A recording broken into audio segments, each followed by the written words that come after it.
Hi friends, నమస్తే. Welcome to my channel general knowledge ఎథ్రెడ్ 1. ఈ వీడియోలో ఏపీపీఎస్సీ గ్రూప్ 4 నోటిఫికేషన్ కోసం అయితే మీకు షేర్ చేస్తాను.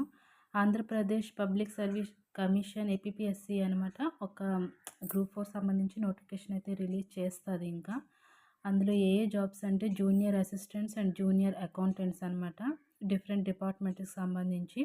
సో ఈ వీడియోలో మీకు ఏజ్ లిమిటేషన్స్ ఏంటి, సిలబస్ ఏంటి, ఎప్పుడు అప్లై చేయాలి, ఎప్పటి నుంచి అప్లయింగ్ చేయడానికి డేట్స్ ఎప్పటి నుంచి స్టార్ట్ అవుతాయి, ఇవన్నీ వీడియోలో షేర్ చేస్తాను.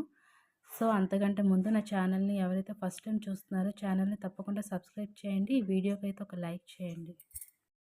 ఎలిజిబిలిటీ క్రైటీరియా ఎలా ఉంటుందంటే junior accountants in treasuries and accountants subordinate సర్వీస్లో క్యాండిడేట్స్ అయితే మస్ట్ అండ్ షుడ్గా ఇంటర్మీడియట్ పాస్ అయి ఉండాలి ఒక రికగ్నైజ్డ్ బోర్డు నుండి. అదేవిధంగా office automation, PC maintenance and troubleshooting or web డిజైనింగ్లో ఏదైనా ఒక సర్టిఫికేట్ అయితే ఉండాలి.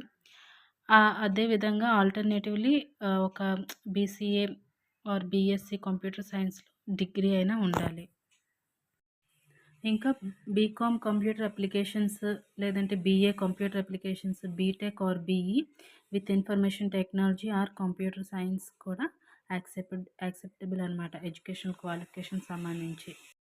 జూనియర్ అసిస్టెంట్స్ సంబంధించి అయితే ఇంటర్మీడియట్ ఎగ్జామినేషన్ పాస్ అయి ఉండాలి, లేదంటే దానికి ఈక్వలెంట్గా కూడా ఏమైనా చేసినా కూడా మనం ఈ జాబ్స్కి అయితే అప్లై చేసుకోవచ్చు. ఏజ్ లిమిట్ వచ్చేసి అభ్యర్థులు 18 నుంచి 42 సంవత్సరాల మధ్యలో అయితే ఉండాలి. ఎప్పుడైతే నోటిఫికేషన్ రిలీజ్ అవుతుందో అప్పుడు అభ్యర్థులు ఏపీపీఎస్సీ వెబ్సైట్ త్రూగా అప్లై చేసుకోవాలి. సెలక్షన్ ప్రాసెస్ 2 విధాలుగా ఉంటుంది. ఒకటి రిటర్న్ ఎగ్జామినేషన్, అందులో పాస్ అయితే మనం ఇంటర్వ్యూ కూడా అటెండ్ అవ్వాల్సి ఉంటుంది. ఎగ్జామినేషన్ ప్యాటర్న్ ఎలా ఉంటుందంటే ఫస్ట్ స్క్రీనింగ్ టెస్ట్ ఉంటుంది. ఏ సబ్జెక్ట్స్ అంటే general studies, mental ability, general English and general Telugu. Total questions వచ్చేసి 150 ఉంటాయి. డ్యూరేషన్ ఏమొచ్చి 150 మినిట్స్, 150 మార్క్స్కి అనమాట. నెగిటివ్ మార్కింగ్ కూడా ఉంటుంది. ఒకవేళ ఏదైనా ఒక క్వశ్చన్ మనం ఆన్సర్ తప్పు రాస్తే దానికి సంబంధించి 1/3 ఆఫ్ మార్క్స్ అనమాట కట్ అవుతాయి. పేపర్ 1 వచ్చేసి general studies and mental ability ఉంటుంది. పేపర్ 2 వచ్చేసి secretarial abilities.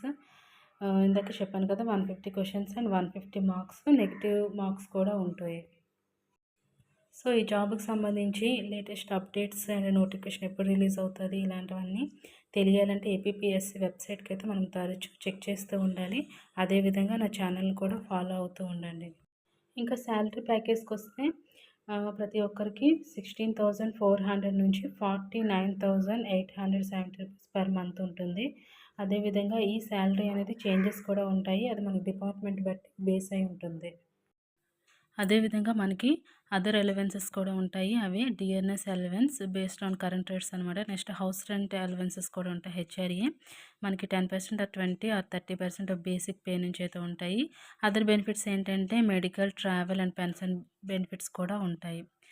Okay friends, video నచ్చితే తప్పకుండా లైక్ చేయండి, షేర్ చేయండి. ఛానల్ అయితే తప్పకుండా సబ్స్క్రైబ్ చేసుకొని నన్ను సపోర్ట్ చేయండి.